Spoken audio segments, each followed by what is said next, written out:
Hello, thank you for joining me today. I'm Mayor Heather Jackson, and we are going to take you on a trip around the city to highlight some of the activities that we've seen over the last year. This is our 2015 Mayor's Message.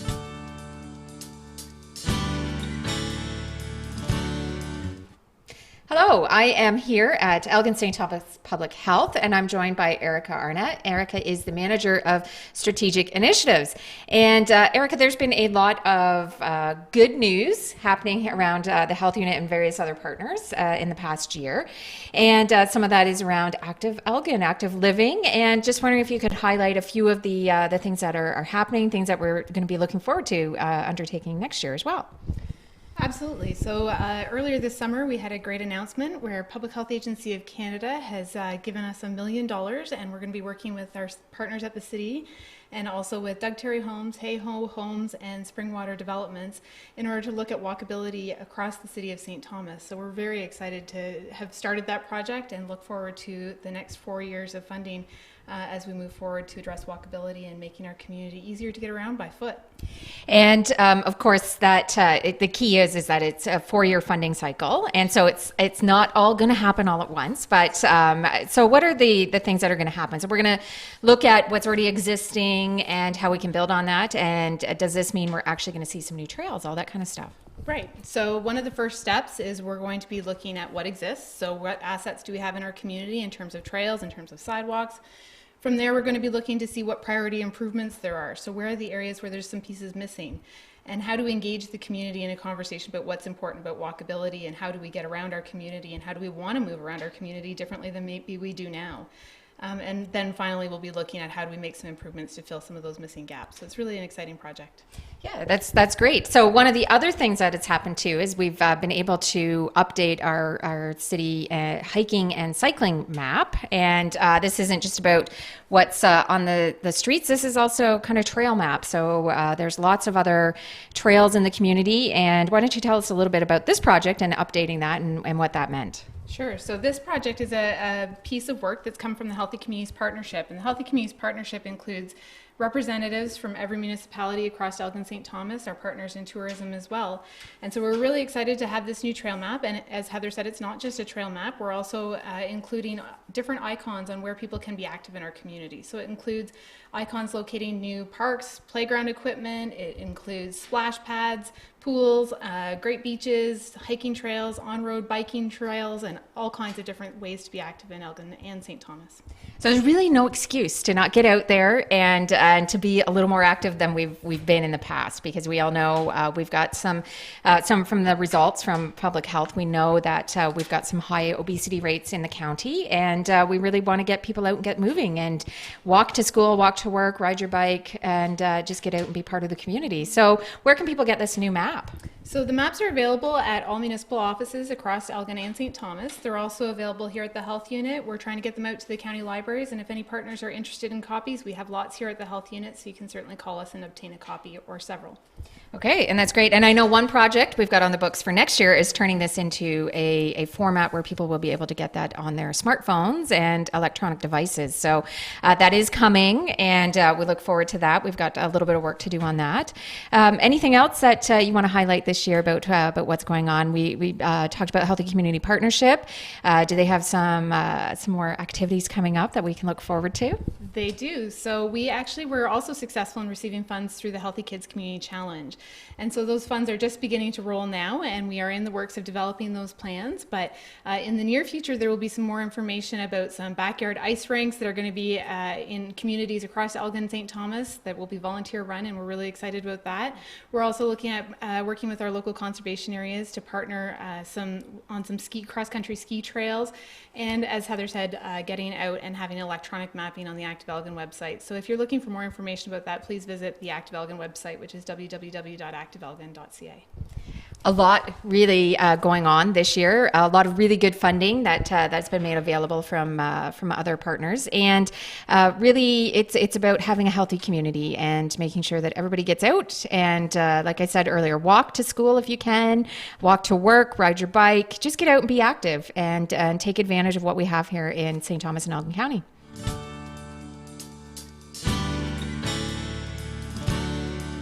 Well, that was great news that we heard from Erica at Public Health about a lot of great initiatives that are happening and some funding that we've been able to secure for the City of St. Thomas and the County of Elgin. Some really great things to look forward to in 2016 around active living. Stay with us. We'll be right back after this short break.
Welcome back. Next up, we're heading over to Pinafore Park, where we're going to talk with Ross Tucker about the Railway City Skate Park.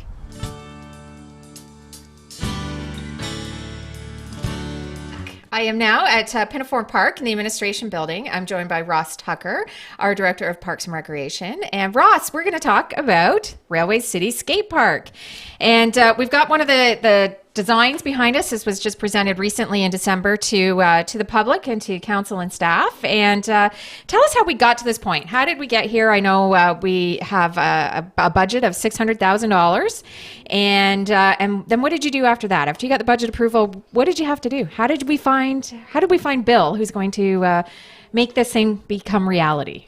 So we started out with a request for proposal for design services, and included in the design services was the construction costs. So there was, I believe, about 5 applicants that sent in to us. We staff did an analysis and did some research on and New Line Skate Parks. Bill Gurney scored very well.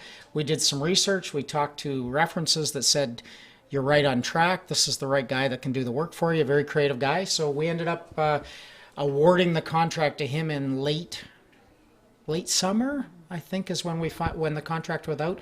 And since that point, we've had a couple of design meetings to get to this stage where we're at about a 75% finish on concepts, maybe 80%. He's going to go back. Bill's coming back to us with final concept drawings by mid-January. And then they'll start working on engineered drawings for the building. We're hoping to have a April, May start. For sure, we'll have it in the ground and be open by the first part of September. So that's very exciting. And just to let people know out there, it was not city staff and council that was designing this. That this was, we did have some meetings open to the public, and we had some good participation from youth in the community that will be using this this facility, and that's been worked into this design. And we're looking at, so some people may say, you know, it doesn't look that big, it doesn't look that great, but at this we don't see the elevations, we really don't see kind of all of the pieces, and I'm not even going to try because I don't know the proper terms, and I'll save myself getting some emails from those out there that do. But certainly, we're looking at really 12,000 square feet. It is a concrete park. What else? We know we're looking at working in some of the railway theme. Anything you want to highlight about the facility? I think the part that we need to all realize, and it is 12,000 square feet. It's a poured in concrete place, so it's all built on foundations with engineered rebar in place. This is something that's going to be around for a long, long time. It's a very solidly built structure. New Line has a really good reputation for doing really good work. I can't explain the different grinding and rails and stuff either, but I just think, it's going to have a railway theme to it. They did, in their design proposal, make sure we could accommodate some other amenities on the site by the location of the actual skateboard park. So we're a little east of the Timken Center. They're indicating that we're going to be able to continue the trail. We're looking for that linear trail connection to First Ave at some point.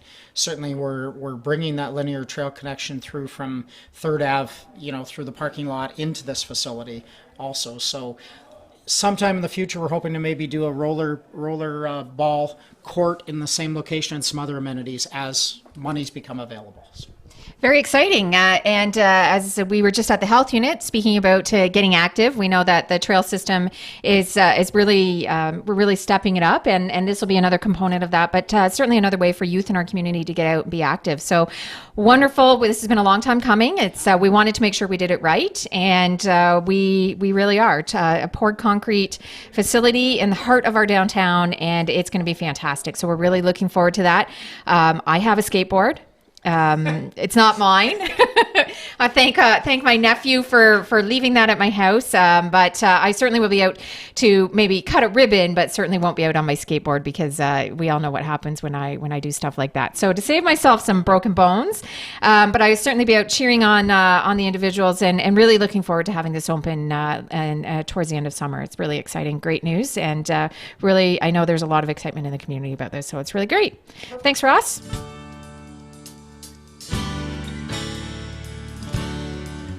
Thanks, Ross. We're looking forward to being able to use that skate park in 2016.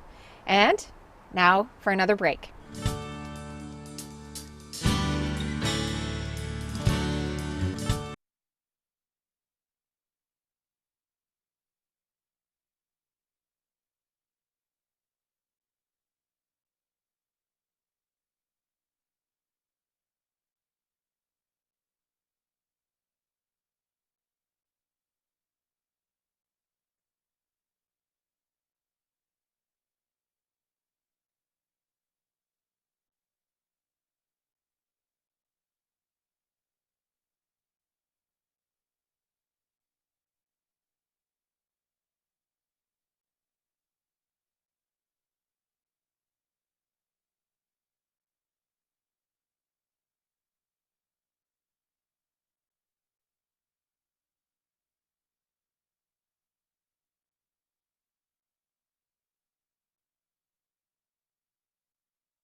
Welcome back. Next up, we're heading back to Pinafore Park to talk to Sarah Tier. Sarah is a local resident in the city of St. Thomas who has put up lights in Pinafore Park for all of us to enjoy this holiday season.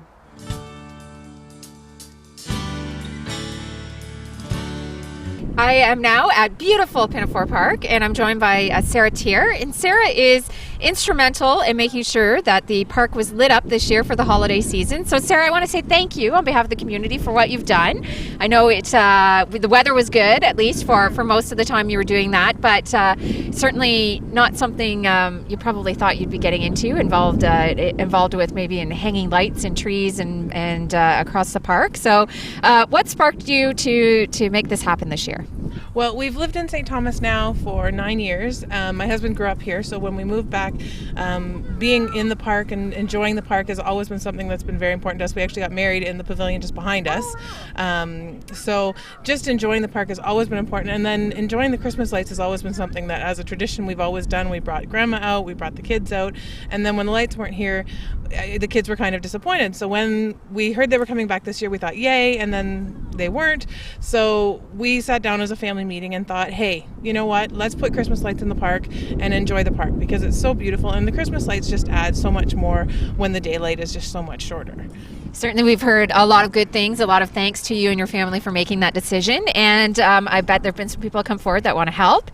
And people will probably want to maybe offer their services to assist you next time, because we know, like you said, it's not a one-time thing. Once you start something like this, the expectation is there to not only do it again, but maybe to grow it. So how can people help? How can they get involved? What should they do? Definitely. It was definitely something where it was a last minute sort of let's try and do as much as we can, and so definitely looking to grow it and make it bigger for coming years. To get involved, the Facebook page Light the Night St. Thomas is probably the best way to reach me, and from there we're gathering the names of volunteers. Next year when we come out, it'll be earlier in the year, so we'll be allowing some more information so that if someone wanted to say put up a particular lighting area, or if there was a tree that they really wanted to see lit, then we can certainly make those arrangements and be involved that way. The Facebook page is definitely going to be your best bet for getting in touch with me. That's great. Thank you so much again, Sarah. And that Facebook page is Light the Night St. Thomas. And if you're not on Facebook, you can certainly contact us through City Hall, and I can definitely put you in touch with Sarah to be able to assist her next year. So making the holidays a little brighter here in Pinafore Park this year. Thank you so much to Sarah and her family for that. There's one special element this year that we need to mention. We need to make sure everybody knows about. And Sarah, why don't you tell us about what's happening on New Year's Eve? Well, on New Year's Eve, my kids have always loved to celebrate it, and my husband is always ready for bed a lot earlier than midnight. So this year, we're going to do a New Year's Eve celebration here at the park at 8 o'clock. At 8 o'clock, there's going to be fireworks hosted by us, and then also the Railway City Tourism, the Small Business Center, and the Economic Development Corporation have also helped to sponsor that, which is going to be wonderful. And then we're also going to try and have a little party started up beforehand, so families are welcome to come on out to the park and enjoy the fireworks, and then at 8 o'clock we'll have the fireworks go off. That's great. What a great way to ring in the new year, family style, starting just before 8 o'clock. Be here for the fireworks. It's going to be fantastic. Thanks again, Sarah, for everything that you've done for our community.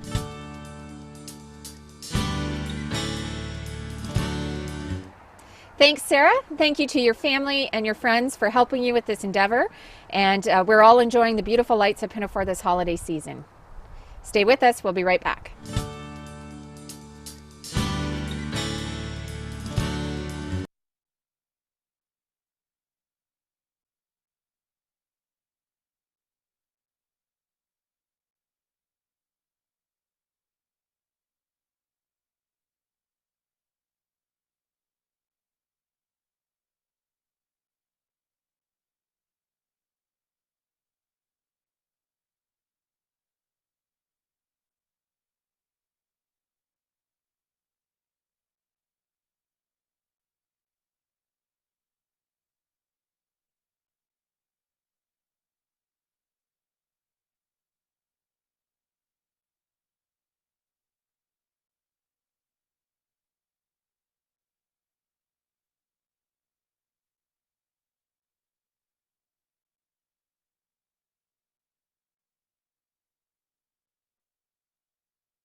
Welcome back.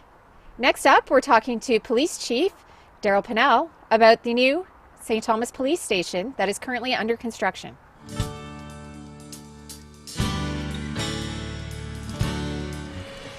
Welcome back. We're now at the site of the new police building on 3rd Ave, just north of the Timken Center, and I'm joined by Police Chief Daryl Pinnell.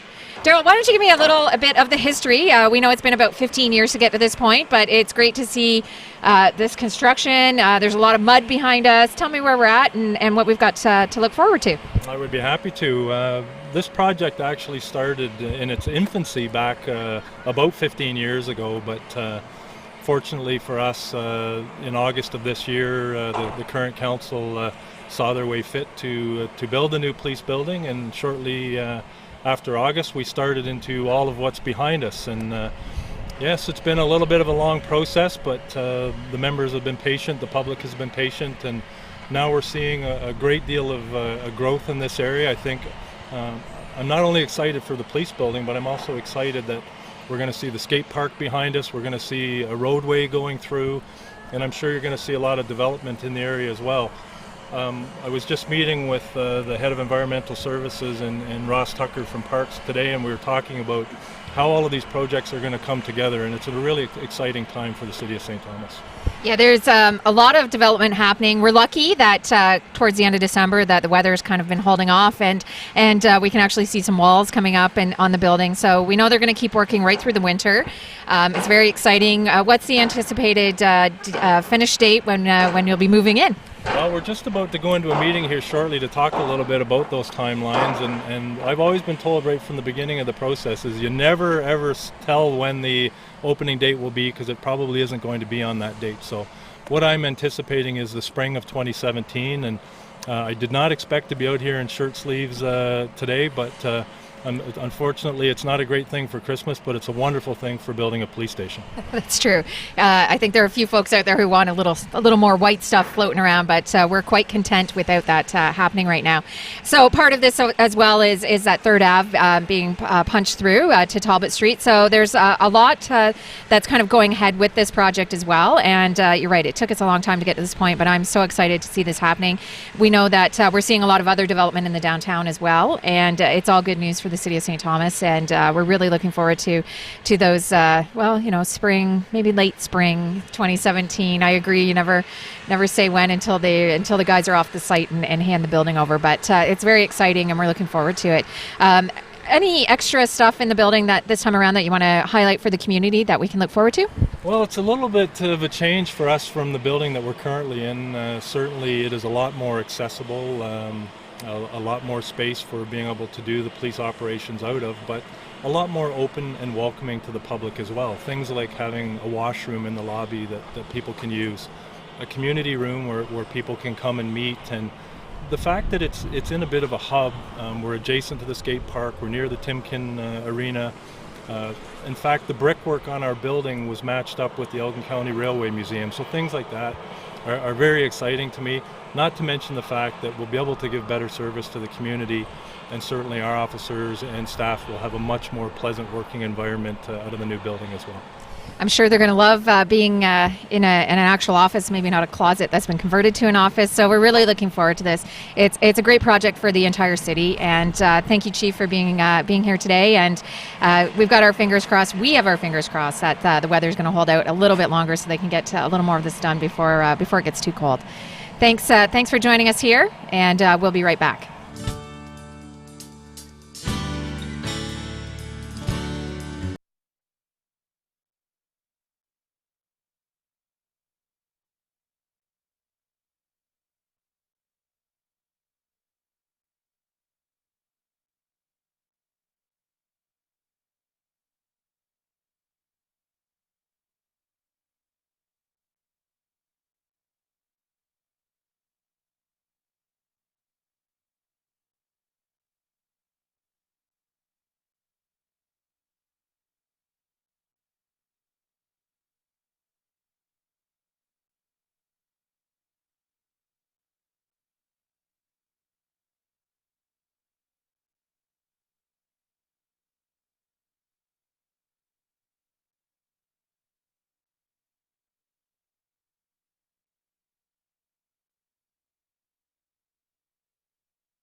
Thank you for joining me as we look back at some of the highlights in 2015 and some things to look forward to in 2016.